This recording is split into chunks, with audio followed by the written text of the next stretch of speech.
माझे नाव सरिता आहे. कॉलेजच्या दिवसात माझी सुशांतसोबत पहिल्यांदाच भेट झाली होती. आधी आम्ही दोघे एकमेकांचे फक्त मित्र बनलो होतो. त्यानंतर आमच्या दोघांची मैत्री प्रेमात बदलली गेली.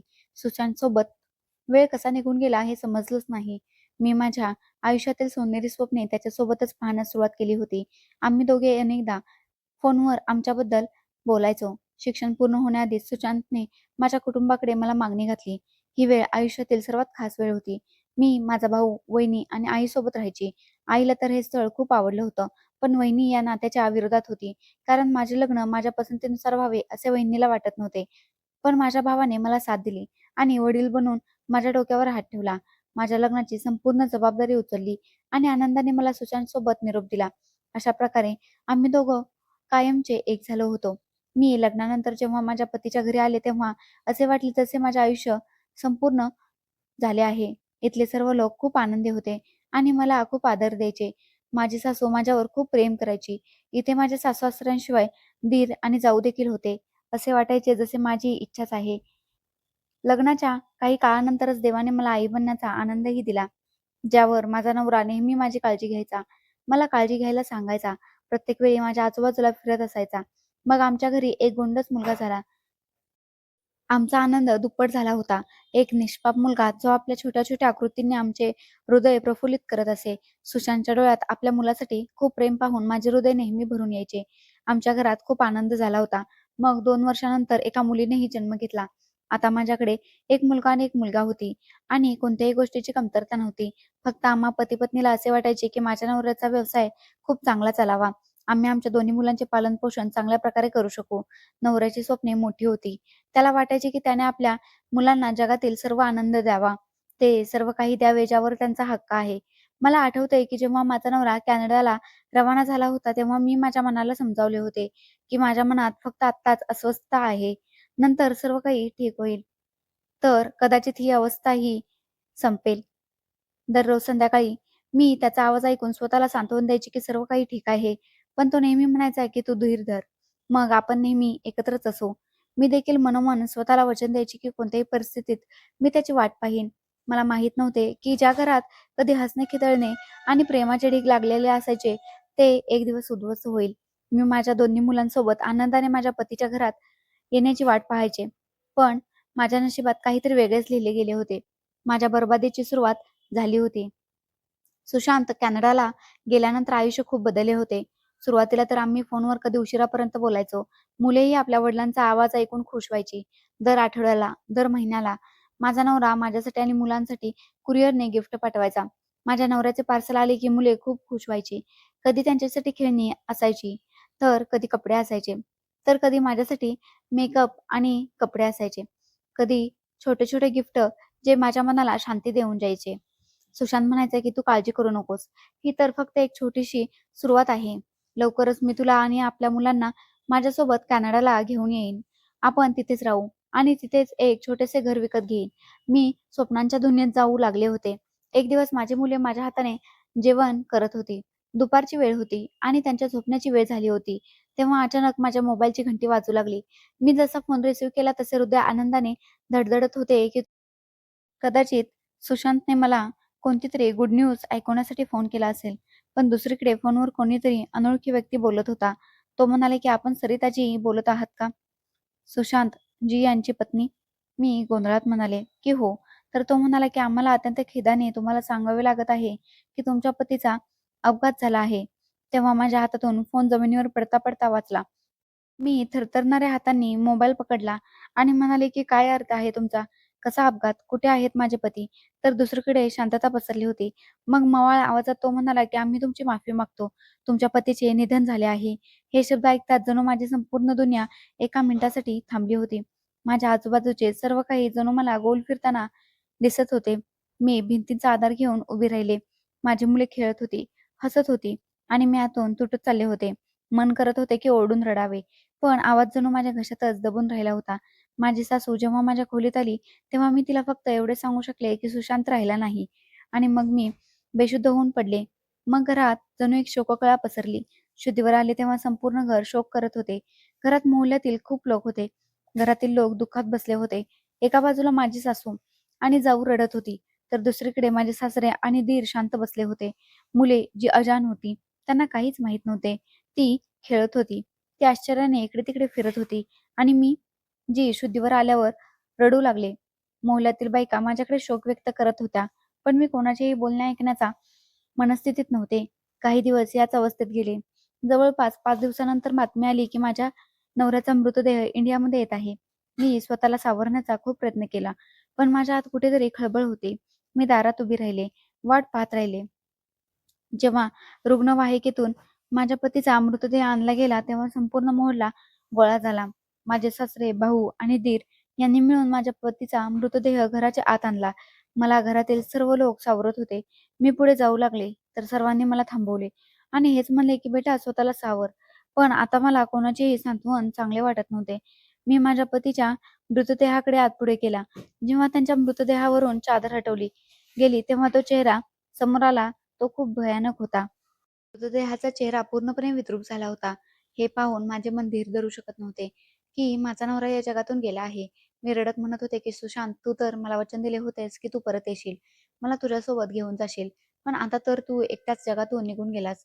असे कसे करू शकतोस तू? माझ्यासोबत लोकांनी मोठ्या मुश्किलीने मला तिथून बाजूला केले. मग त्यांच्या अंत्यसंस्काराची वेळ झाली होती. मी स्वतःला सावरण्याचा एक शेवटचा प्रयत्न केला, पण आतून मी रिकामे झाले होते. मी ओरडून-ओरडून रडत होते. आणि माझ्या पतीची आठवण काढून रडत होते, की "तू प्लीज ये." पण आता माझे हाक ऐकणारे कोणीही नव्हते. माझ्या पतीशिवाय माझा वेळ असा जात होता, जणू माझ्या आयुष्यात अजिबात सुख-शांती उरली नव्हती. काही दिवसानंतर माझ्या सासरच्या लोकांची वागणूकही बदलू लागली होती. जे लोक आधी मला सांत्वन द्यायचे, माझ्यावर दया करायचे, माझ्याशी सहानुभूती दाखवायचे, आता ते मला छोट्या-छोट्या गोष्टींवरून दोष देऊ लागले होते. माझी सासू आणि जाऊ मिळून मला टोमणे मारायच्या. म्हणायच्या, की "तुझ्यामुळे घराचे वातावरण असे झाले आहे. तुझी पावले आधीपासूनच शुभ राहिली नाहीत. तू अपशकुनी आहेस. ज्या दिवसापासून लग्न करून आले आहेस, सासऱ्यांना आजारी पाडलेस आणि आता आमच्या मुलालाही खाल्लेस." मी त्यांचे बोलणे शांतपणे सहन करायचे, कारण मला माहित होतं की एक चूप 100 जणांना भारी पडतो. यावेळी माझ्यासाठी माझी मुलेच खरा आधार होती. मला त्यांच्यासाठी जगायचे होते, स्वतःला मजबूत ठेवायचे होते. पण माझ्या सासरच्यांची वागणूक दिवसेंदिवस माझ्यासोबत कठीण होत चालली होती. मी मोठ्या मुश्किलीने त्यांचे बोलणे सहन करत होते. माझे सासू पदोपदी हेच म्हणायचे, की "माझा मुलगा तुझ्यामुळे गेला आहे, नाहीतर आज जिवंत असता. तुझ्या अपशकुनाने सर्व काही बरबाद केले." एक दिवस मी त्यांना उत्तर दिलेच. मी दचकून त्यांच्याकडे पाहिले आणि त्यांना म्हणाले, की "जीवन आणि मृत्यू तर देवाच्या हातात आहे. यात माझा काय दोष आहे? मी सुद्धा तर माझा नवरा गमावला आहे."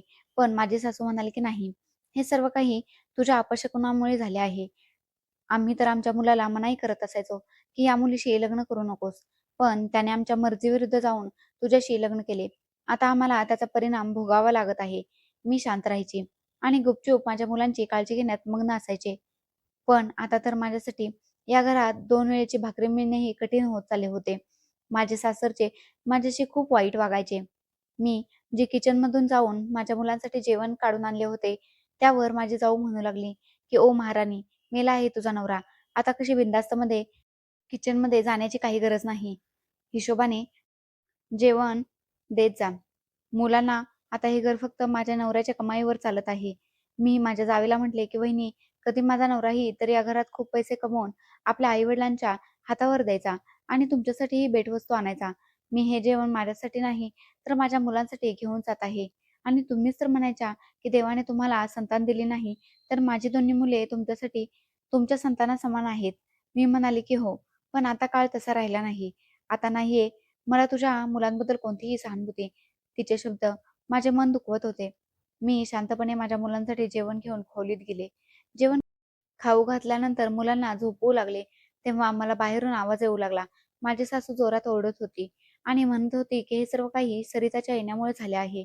आता मोठ्या मुलाचा व्यवसायही नुकसानीत चालला आहे.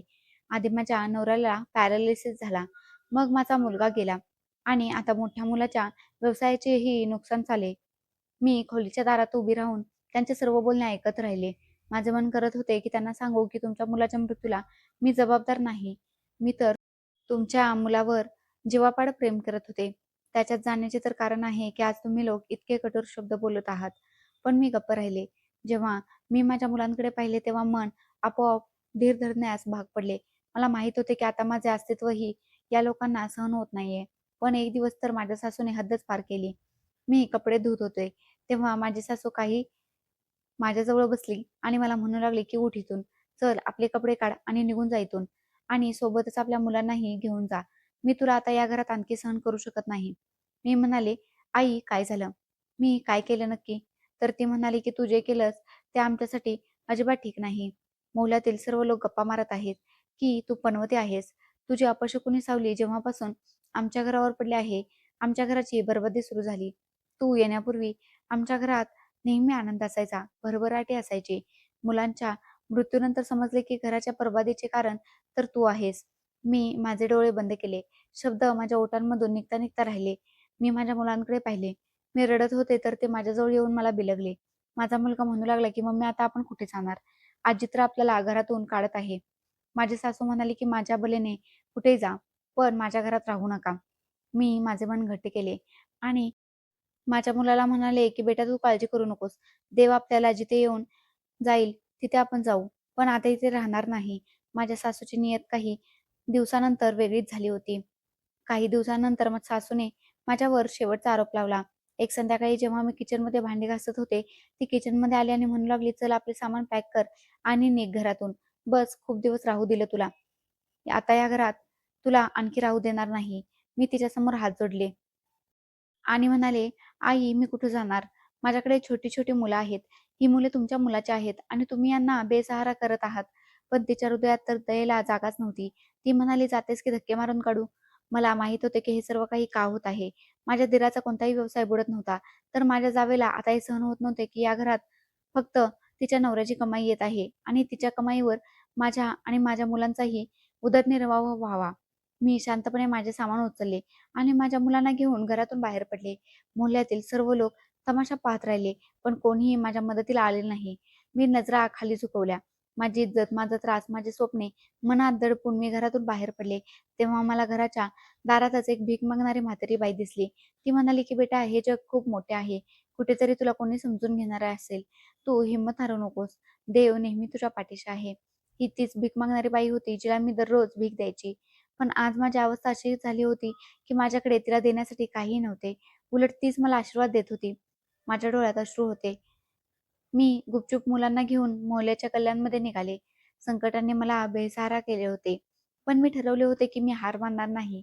माझ्याकडे एका जुन्या चादरीत गुंडाळलेले काही कपडे आणि मुलांचे काही सामान होते. काही पावले चालल्यानंतर मला आणि मुलांना थकवा जाणवू लागला होता. माझी मुलगी खांद्यावर डोके ठेवून झोपली होती. तिला मी कडेवर घेतले होते. पण मुलगा तो अडखळत चालत होता. थोडा वेळ मी माझ्या मुलांना घेऊन एका झाडाच्या सावलीत बसले. पण तिथे काही पुरुष होते, जे माझ्याकडे चुकीच्या आणि घाणेरड्या नजरेने पाहत होते. मला भीती वाटू लागली. मग मी माझ्या मुलांना घेतले आणि रस्ता ओलांडून रोडवर आले. तर मला कोणताही रस्ता समजत नव्हता. असे वाटत होते जसे प्रत्येकजण माझा तमाशा पाहत आहे. प्रत्येकजण मला दोष देत आहे.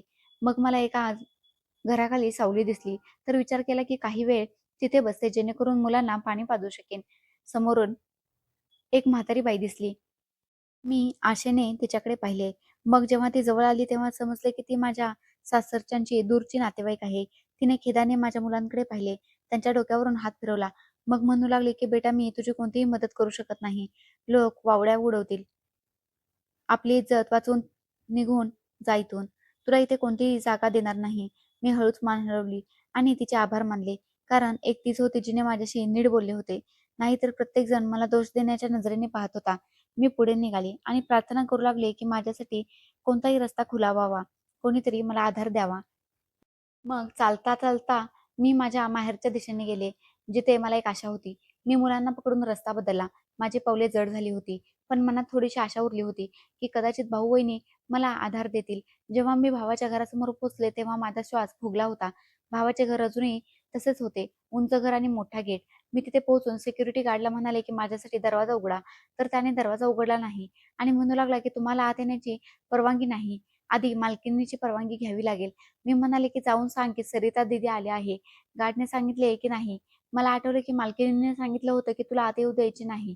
मी कोणत्या तोंडाने परवानगी मागू तुझ्यासाठी, जेव्हा त्यांनी आधीच नकार दिला आहे. मी म्हणाले की "अरे गार्ड दादा, एकदा जाऊन सांग तर. मी तुझ्या मालकाची बहीण आहे. मला बस एकदा बोलायचे आहे. जाऊन आतून कोणालाही बोलवून आण." मी खूप हट्ट केल्यावर तो आत गेला. जेव्हा तो परत आला तेव्हा त्याचे बोलणे आणखीनच कठोर झाले होते. तो म्हणू लागला की मालकीन सांगते की आम्हाला त्रास देऊ नकोस. जा इथून. गार्डचे बोलणे ऐकून तर माझा श्वासच थांबला. मला माझ्या वहिनीकडून अशी अपेक्षा नव्हती. या घरात मी लहानाची मोठी झाले होते आणि आज याच घरातून मला हाकलले जात होते. या घराचे दरवाजे माझ्यासाठी बंद झाले होते. मी बराच वेळ बाहेर गेटवर बसून राहिले. माझ्या मुलांना उराशी टाळून आणि रडून प्रार्थना करत राहिले की कोणीतरी मला आपल्या घरात जागा द्यावी. मी माझ्या मुलांना घेऊन असे दारोदार भटकत राहू शकत नव्हते. थोड्या वेळानंतर वहिनी स्वतः गेटवर आली आणि म्हणू लागली, "अरे, तू अजून इथेच बसली आहेस? मला तर वाटतं की गेली असशील. परत जा इथून किंवा अपमान करून घ्यायची खूप हौस आहे तुला. आधीच तुझ्या म्हाताऱ्या आईला आम्ही सांभाळत आहोत. आत्ता पण तू इथे येऊन आमची सुख-शांती बरबाद कर. निघून जा इथून. इथे तुझी कोणतीही जागा नाही." मी म्हणाले, "वहिनी, मी तुमच्यासमोर हात जोडते. वहिनी, मला प्लीज जागा दे. मी माझ्या मुलांना घेऊन कुठे जाणार?" वहिनी म्हणाली, की "जातेस की गार्डला सांगून धक्के मारून काढू." माझ्या डोळ्यात अश्रू आले. मला खूप वाईट वाटले आणि मी मोठ्या मुश्किलीने स्वतःवर नियंत्रण ठेवले. तेव्हा आतून धीमा आवाज आला, की "सुनबाई, दारात कोण आहे?" वहिनी म्हणाली, की "कोणी नाही आई. बस एक भीक मागणारी बाई आहे. तुम्ही काळजी करू नका." वहिनीने एका झटक्यात दरवाजा बंद केला आणि मी तिथेच थिजून उभी राहिले. रडत राहिले. गप्प राहिले पण कोणाला काहीच बोलले नाही. माझी मुले भुकेने व्याकुळ झाली होती. मी माझ्या मुलीच्या डोक्यावरून हात फिरवत म्हणाले, की "बेटा, धीर धर. कोणता ना रस्ता नक्कीच मिळेल." बराच वेळ मी माझ्या घराच्या दारात बसून राहिले. मग मी एक नजर माझ्या संपूर्ण घरावर टाकली आणि डोळ्यात अश्रू घेऊन तिथून आपल्या मुलांना घेऊन इकडे-तिकडे भटकत राहिले. माझ्या जवळच्यांनीच मला साथ दिली नाही तर परके काय देणार? रस्त्यावर निघाले तर कोणतीही मंजिल नव्हती, ना कोणताही रस्ता होता. फक्त मुलांचा हात होता. मी पुढे जात होते. प्रत्येक पाऊल माझा विश्वास तोडत होते. प्रत्येक क्षण माझ्या हिमतीची परीक्षा घेत होता. एका वळणावर एक जुने दुकान दिसले. दुकानासमोर 2 खुर्च्या आणि एक टेबल ठेवलेले होते. विचार केला की मुलांना घेऊन इथे बसते. थोडा वेळ सावली मिळेल आणि आरामही मिळेल. तिथे बसताच दुकानदार जवळ आला आणि म्हणू लागला, की "चला हटा इथून जा." मी म्हणाले, की "दादा, तुमचे तर खूप मोठे दुकान आहे. 1-2 वस्तूंचे पॅकेट द्या. मला मुलांचे पोट भरायचे आहे. माझे मुले सकाळपासून उपाशी आहेत."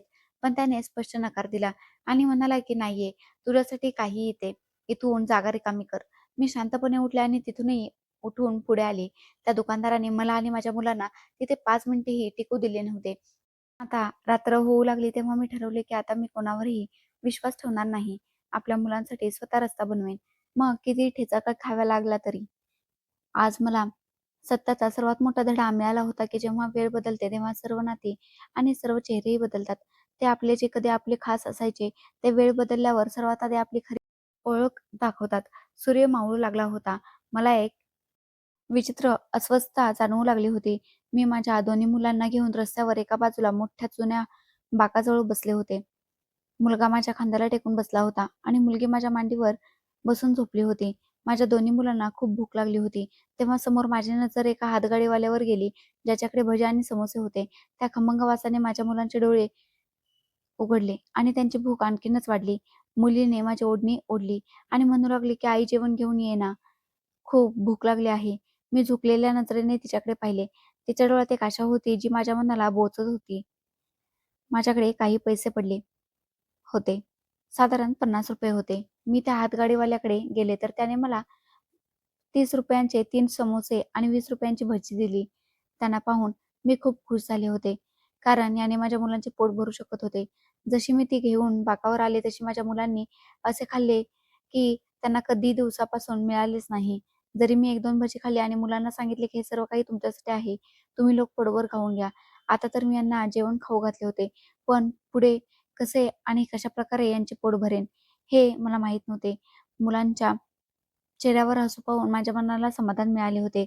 रात्र गडद होऊ लागली होती. लोक आपापल्या घरी जात होते आणि आम्ही तिथे त्याच बाकावर बसलो होतो. थोड्या वेळानंतर एक पोलिसांची गाडी येऊन थांबली. एक हवालदार उतरला, आमच्याजवळ आला आणि कठोर शब्दात म्हणू लागला, की "मॅडम, इथून उठा. इथे बसण्याची परवानगी नाही. हटा इथून."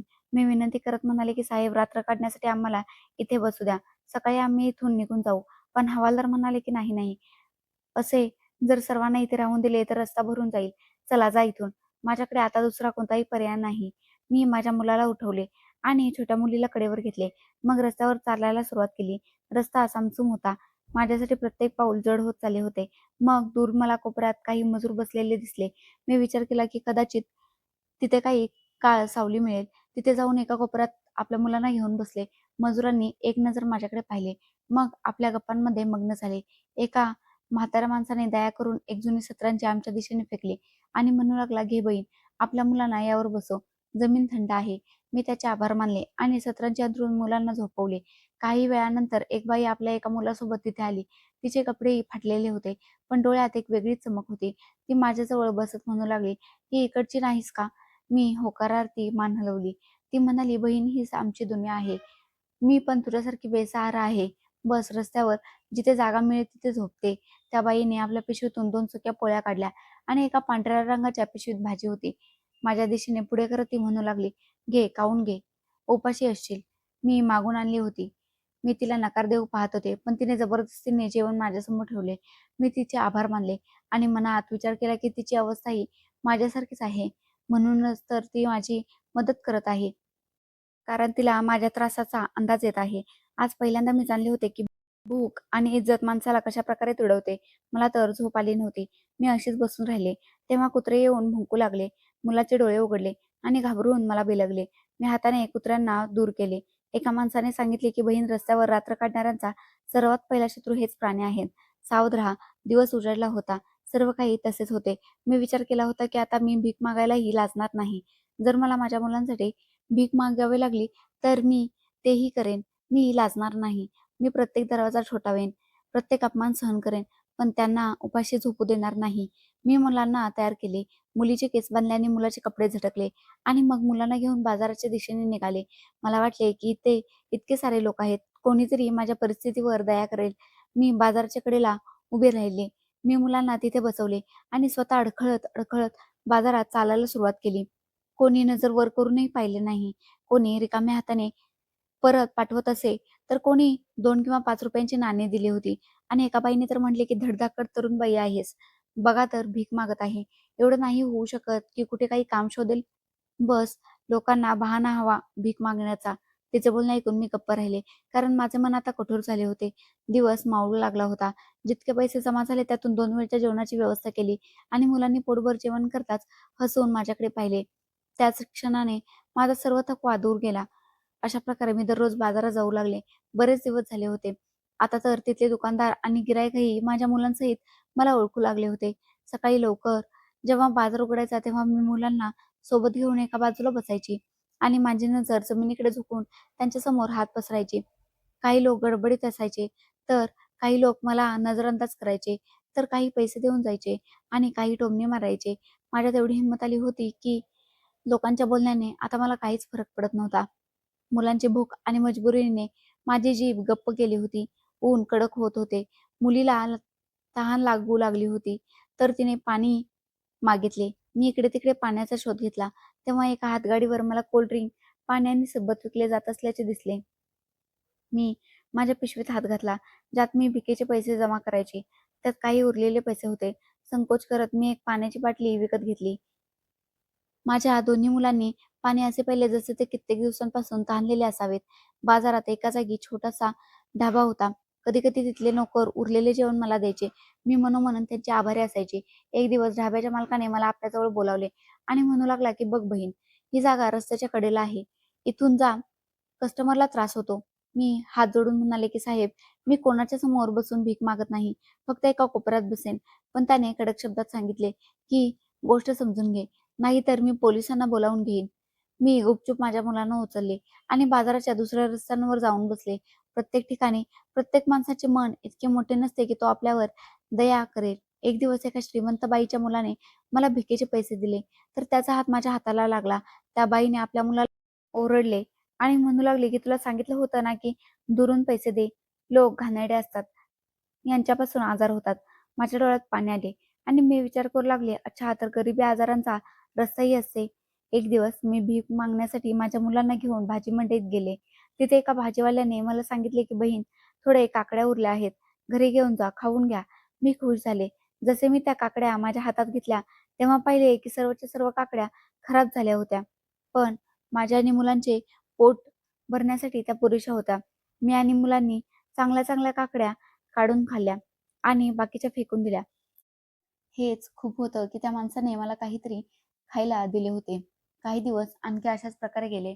आता हवामान थंड होऊ लागले होते. हिवाळा हळूहळू वाढत चालला होता. माझ्या मुलांची अवस्था दिवसेंदिवस खराब होत चालली होती. कधी ताप, कधी खोकला. मी प्रयत्न केला की माझ्या मुलांना औषधे घेऊ शकेन, कोणत्यातरी डॉक्टरकडे घेऊन जाऊ शकेन. पण माझ्याकडे तेवढे पैसे नव्हते. दिवस असेच जात होते. कधी आशेचा किरण, कधी निराशेची चादर. पण मी ठरवले होते की आपल्या मुलांसाठी प्रत्येक संकटाशी लढेन, पण त्यांना कधी उपाशी झोपू देणार नाही. बाजाराच्या रस्त्यांवर बसून मला अनेक दिवस गेले होते. आता लोकांचे चेहरे मी एकाच नजरेत वाचू शकायची, की कोण माझ्यावर दया करत आहे आणि कोण माझा तमाशा पाहत आहे. पण तरीही मी सकाळपासून संध्याकाळपर्यंत याच आशेवर बसून असायची, की कधीतरी माझे दिवस बदलतील, कधीतरी काही चमत्कार होईल. एक संध्याकाळी बाजार बंद झाला होता. रस्त्यावर अंधार झाला होता. मी मुलांना सावरले आणि चालायला लागले.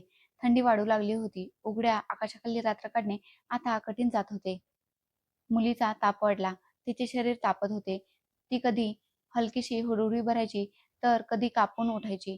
चालता चालता मी पाहिले की एक छोटे दुकान होते, ज्याचा दरवाजा तुटलेला होता आणि आत कचऱ्याचा ढीग लागलेला होता. पण चारही बाजूला भिंत आणि छत. मी विचार केला की इथे गेले तर थंडीपासून वाचू. मी माझ्या मुलांना घेऊन तिथे गेले. पाहिले तर सगळीकडे कचराच कचरा होता. मी माझ्या ओढणीने एका बाजूचा कचरा साफ केला आणि तिथे काही जुने पट्टे पडलेले होते. ते जमिनीवर अंथरले आणि मुलीला मांडीवर घेऊन बसले. माझी दोन्ही मुले खूप थकली होती. त्यांना पाहून मला खूप किव यायची. मी दोघांच्या डोक्यावरून हात फिरवू लागले. मी माझी फाटलेली ओढणी मुलांवर टाकली, जेणेकरून थंडीपासून वाचू शकतील. जागत जागत संपूर्ण रात्र उलटून गेली होती. मुलीचा ताप कमी होण्याचे नाव घेत नव्हता. ना कोणते औषध होते, ना कोणते डॉक्टर. अनेक वेळा विचार केला की मुलीला एखाद्या हॉस्पिटल समोर घेऊन बसू, पण पैशांशिवाय मला तिथूनही हाकलून दिले जाईल. मला माहित होते की जसा सूर्य उगवला तर मुलांनी रडायला सुरुवात केली. आई, भूक लागली आहे. मी माझ्या रिकाम्या झोळीकडे पाहिले. माझ्याकडे आज पैसे नव्हते, कारण दिवसभर जे मी भीक मागायची, रात्री त्याच पैशांनी मुलांना जेवण खाऊ घालायची.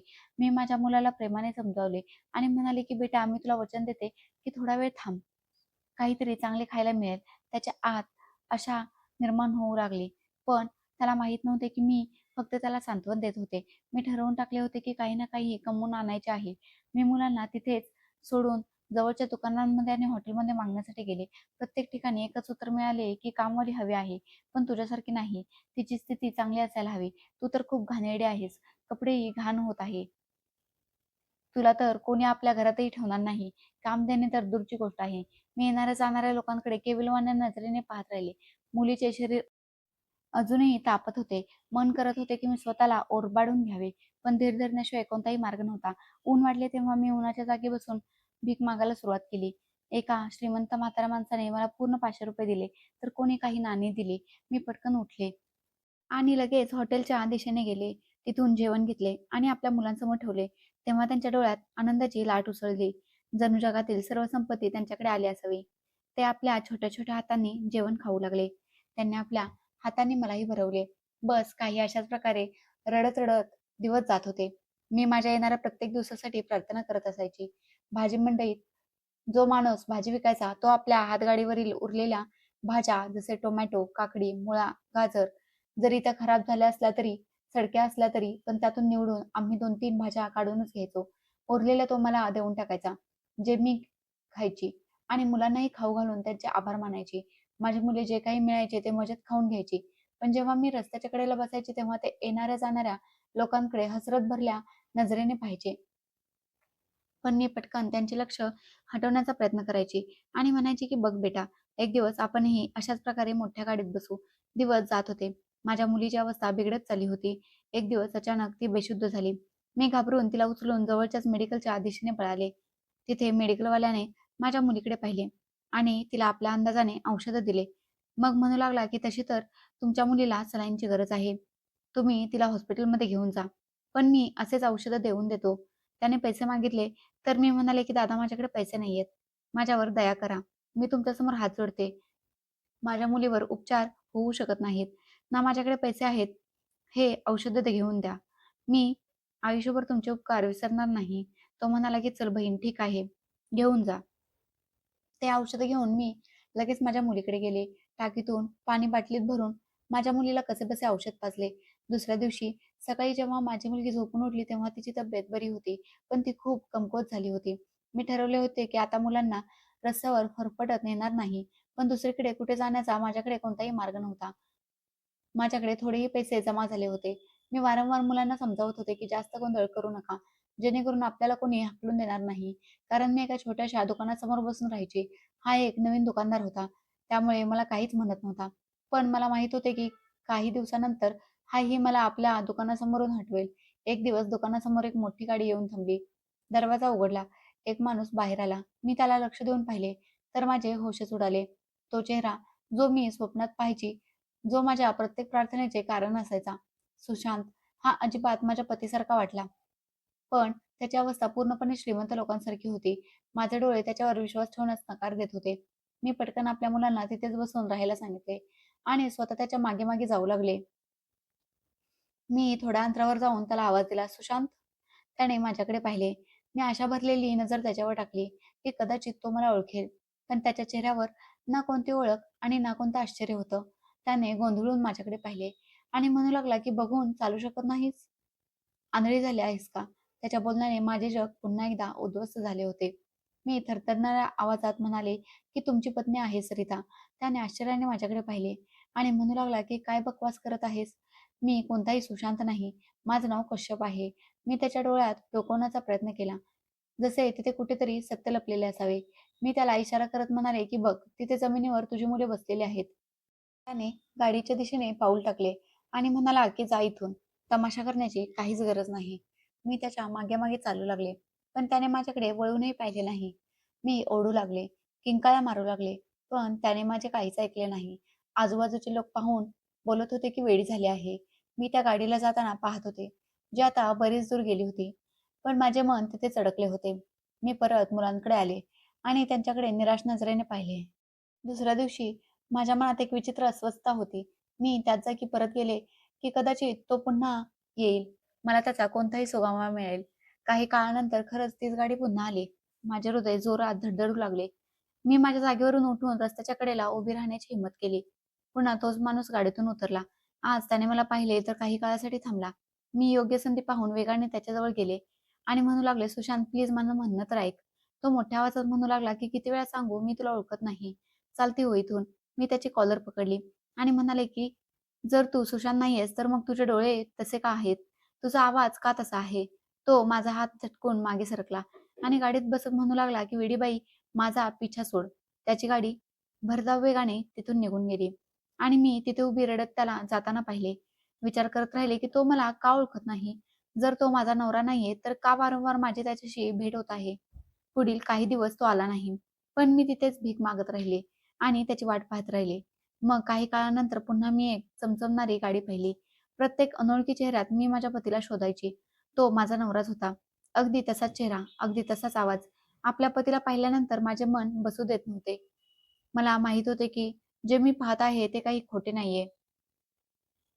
पण त्याचा नकार मला आतून तोडत होता. तरी मी हार मानले नाही आणि त्या दिवशीही मी त्याच्यासमोर जाऊन उभी राहिले. आज तर मी मुलांनाही माझ्यासोबत घेऊन गेले होते आणि अगदी त्याच्यासमोर उभे राहिले. मी म्हणाले, "सुशांत, एकदा माझ्या डोळ्यात बघ. सत्य लपू शकत नाही." तो चिडून म्हणाला, की "किती वेळा सांगू? मी सुशांत नाही. माझे नाव कश्यप आहे. आपल्या इज्जतीचा थोडा विचार कर आणि निघून जा इथून." मी त्याच्यासमोर हात जोडत म्हणाले, की "जर तू माझा नवरा नाहीस, तर मग का माझा आत्मा तुला ओळखत आहे? का माझ्या मनात विश्वास आहे, की तू माझा नवराच आहेस?" त्याच्या चेहऱ्यावर गोंधळलेले भाव आले. यावेळी त्याच्या नजरा रिकाम्या होत्या. मी म्हणाले, की "मी तुझ्यासमोर हात जोडते. आपल्या डोक्यावर थोडा जोर देण्याचा प्रयत्न कर. जुन्या गोष्टी आठवण्याचा प्रयत्न कर, की तुझ्यासोबत माझे लग्न झाले होते. आणि ही ज्योती आणि मोहन आहेत, आपली मुले. एकदा आपले डोळे बंद करून आपल्या मनाचे ऐक." त्याने माझे म्हणणे ऐकले आणि आपले डोळे बंद केले. काही क्षण असे गेले जणू जग थांबले असावे. मग त्याने ओठातून हळूहळू म्हटले, की "सरिता." मी माझ्या अश्रूंवर नियंत्रण ठेवत म्हणाले, की "हो, मी तुझी सरिता आहे." त्याने आपले डोळे उघडले. आता त्याच्या डोळ्यात अनोळखी पण नाही, तर ओळख होती. तो म्हणाला, की "मला आठवत आहे. माझ्यासोबत एक अपघात झाला होता. मी रक्ताने माखलेला होतो." तो बोलता बोलता अचानक थांबला. मी हळूच म्हणाले, की "हो, तू कॅनडाला गेला होतास आणि तिथे तुझा अपघात झाला होता." त्याने आपले डोके पकडले आणि म्हणू लागला, की "हो, माझ्या डोक्यात खूप जोरात दुखत आहे. मग तो म्हणाला, की "हो, माझा अपघात झाला तेव्हा मी रुग्णालयात गेलो होतो. जेव्हा मला शुद्ध आली तेव्हा मी कोणत्यातरी अनोळखी व्यक्तीच्या घरात होतो. एक मोठा बंगला. त्या लोकांनी सांगितले, की मी त्यांचा मुलगा आहे. मी स्वतःला आरशात पाहिले तर ओळखू शकलो नाही. माझा चेहरा बिघडलेला होता. माझे डोळे उघडत नव्हते." तो बोलत राहिला. खरं तर ज्या मुलाचा अपघात झाला होता, त्यांच्या मुलाचा चेहरा पूर्णपणे विद्रूप झाला होता आणि तो माझ्या पतीसोबतच कॅनडामध्ये नोकरी करत असायचा. त्यांनी माझ्या पतीच्या अपघातानंतर आपल्या घरात ठेवले. त्याची स्मरणशक्ती गेली तर त्यांनी त्याला सांगितले, की तो त्यांचा मुलगा आहे. पण वास्तवात त्यांचा मुलगा मरण पावला होता.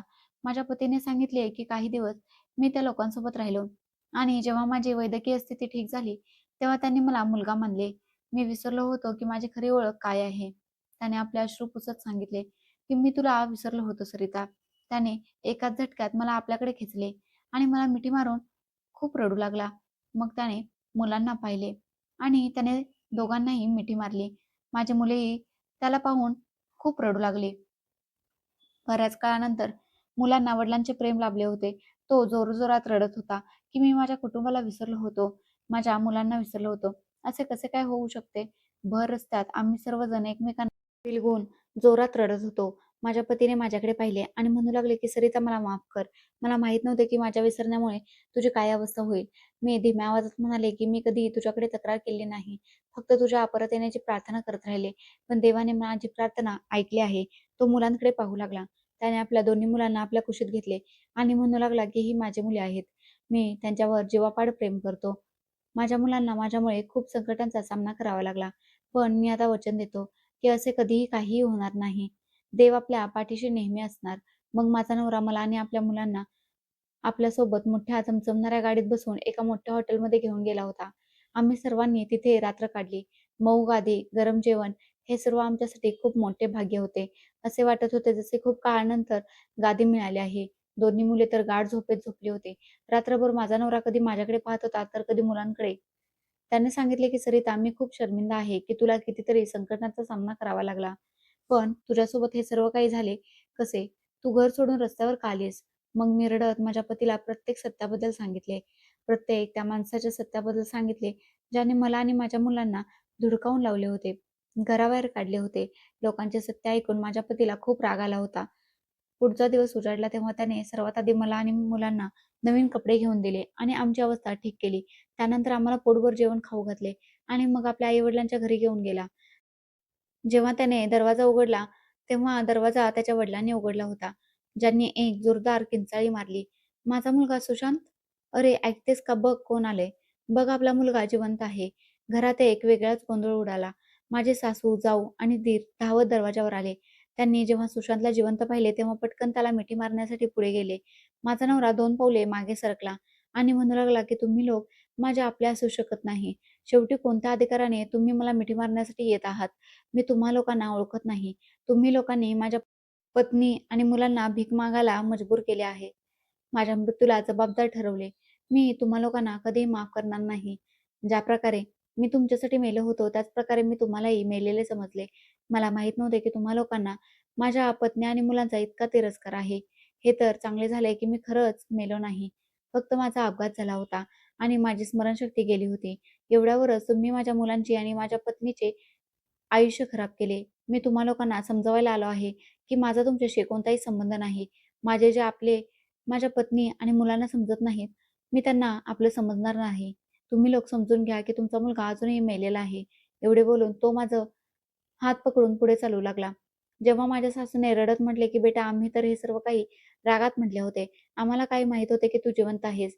माझ्या पतीने वळून आपल्या आईला उत्तर दिले, की "आई, कारण तुम्ही ठरवले होते, की तुमचा मुलगा मेला आहे, तर त्याची पत्नी आणि मुले आमच्यावर ओझे आहेत. तुम्ही माझ्या मरताच त्यांना बेघर केले. रागात जेव्हा तुम्ही या लोकांना बेसहारा करू शकता, तर मी पण तुम्हा लोकांशी संबंध तोडू शकतो." माझे सासरचे लोक खूप शर्मिंदा होत होते. ते माझ्या पतीला थांबवत राहिले. पण माझ्या पतीने मागे वळून पाहिले नाही आणि तो त्यांच्याशी सर्व संबंध तोडून मग मला माझ्या माहेरच्या दिशेने घेऊन गेला, जिथे त्याने माझ्या भाऊ-बहिणीशी बातमी केली आणि त्यांना म्हणाला, की "आजपासून तुमच्या लोकांशी आमचा संबंध पूर्णपणे संपला. कारण तुम्ही लोकांनी माझ्या पत्नीला आपल्या घरात जागा दिली नाही. जरी तिने याच घरात जन्म घेतला होता, हे घर जितके तुमचे आहे, तितके हिचेही आहे." यावर माझी वहिनी म्हणू लागली, की "आम्हाला काय माहीत होते, की तू जिवंत आहेस. जर असे माहीत असते, तर हिला जागा दिली असती. माझ्या पतीने त्यांनाही खडे बोल सुनावले आणि म्हणाला की आता मी आलो आहे माझ्या मुलांची आणि माझ्या पत्नीची काळजी घेण्यासाठी. मी त्यांना कधीही एकटं सोडणार नाही. आता मला कोणाचीही काहीच गरज नाही. आता मी यांना कधीही आयुष्यातील संकटाशी लढू देणार नाही. माझा नवरा माझा हात पकडून मला आणि मुलांना एका मोठ्या घरात घेऊन आला होता. म्हणू लागला की कॅनडाहून आल्यावर मी हे घर विकत घेतले होते आणि मी इथेच राहतो. मुले ते घर पाहून जोरात आनंदाने उड्या मारू लागली. त्यांना विश्वास बसत नव्हता की हे घर त्यांचे आहे. मी रडू लागले आणि देवाचे आभार मानू लागले की कशाप्रकारे त्याने माझ्या आयुष्यातून संकटांना काढून टाकले. मला माझा नवराही परत दिला आणि माझ्या कुटुंबाचा आनंदही. माझ्या पतीची स्मरणशक्ती पूर्णपणे परत आली होती. पण आजही तो शर्मिंदा होतो, की त्याच्या पाठीमागे मी आणि मुलांना किती वाईट वेळ काढला आहे. मी हे जाणले आहे, की प्रत्येक माणसाची वेळ एकसारखी राहत नाही. माझ्या पतीकडे आता बरीच संपत्तीही आहे. ही गोष्ट जेव्हा त्याच्या घरच्यांना समजली, तेव्हा ते अनेक वेळा माफी मागण्यासाठी आले. पण माझ्या पतीने आपल्या घरच्यांना माफ केले नाही. त्याचे म्हणणे होते, की माझ्या कुटुंबाने जो त्रास सहन केला आहे, त्यासाठी मी कधी कोणाला माफ करू शकत नाही. मी जे कधी वाईट वेळेत लोकांचा खरा चेहरा पाहून चुकले होते, आता जाणले आहे, की प्रत्येक माणसाने आपल्या कठीण वेळेसाठी तयार राहायला हवे. कारण कोणी कोणाचा आपला नसतो. जेव्हा आपली वाईट वेळ येते, तेव्हा कोणी आपल्याला समजून घेण्यासाठी पुढे येत नाही. मी जी नेहमी प्रत्येकासोबत प्रेमाने वागायची, आता लोकांपासून अंतर ठेवून राहते. कारण जाणले आहे, की चांगल्या वेळेतही लोकांपासून अंतर ठेवणे चांगले आहे. कारण वाईट वेळ यायला उशीर लागत नाही. वाईट वेळ येईल तर लोकांपासून आपोआपच अंतर बनेल.